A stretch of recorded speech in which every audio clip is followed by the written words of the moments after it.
Vamos! Vamos! Le Real l'emporte 2-1 au Camp Nou grâce à un homme, Jude Bellingham. Jude Bellingham. On va se dire la vérité, hein. C'est bien beau, on a les 3 points, mais la première mi-temps, qu'elle était catastrophique, les gars. Catastrophique, les gars. On ne reconnaissait pas le Real. Apparemment, le Barça les surprenait à tout bout de champ. Il y a Anthony Kroos qui était tellement lent. Gavi passait toujours devant lui. Firmino faisait la même chose. Et je suppose que c'est ça qui a fait en sorte que Carlo Ancelotti le remplace très tôt à la deuxième mi-temps. Parce que vraiment, il ne suivait pas du tout. Mais alors, vraiment pas du tout. Et on a tous vu justement, lorsqu'il est sorti, on a vu un peu la réactivité au niveau du milieu de terrain, les récupérations rapides, les tacles très vifs. L'entrée, on en parle de l'entrée de Camavinga.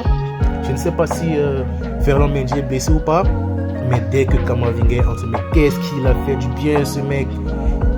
Récupération, tacle, c'est vrai qu'il n'était pas bon, n'était pas trop step, la défense n'était pas trop son truc. La preuve, Joao Cancelo a joué dessus, sachant qu'il n'était pas trop bon en défense. Il a essayé de prendre 2-3 fois, il est passé, mais la défense a su gérer.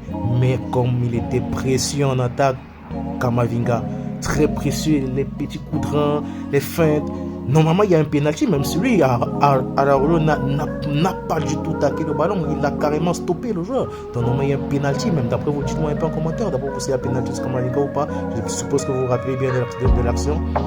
Mais Jude Bellingham, merci Jude Bellingham. On en parle de l'entrée en jeu du padre, celui qui on peut croire qu'on l'a trompé dans la fontaine de jouvence. Hein? Luka Modric, son entrée était belle.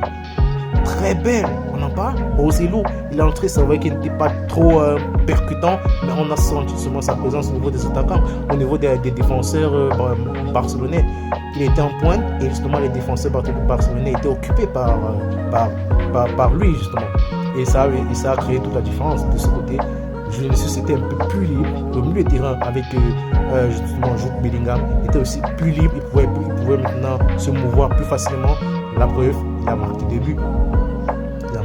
On en parle de son but. Je vais faire une vidéo tout à l'heure pour parler de son but. Donc, là, c'est un débrief à chaud, les gars.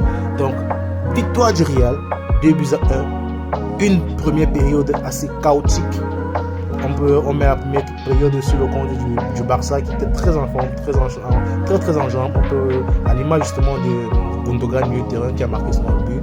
Et deuxième mi-temps, mais alors que deuxième mi-temps de ouf du Real Madrid. Chapeau. Sinon, abonne-toi les gars, abonnez-vous. N'hésitez pas à partager également le live, abonnez-vous.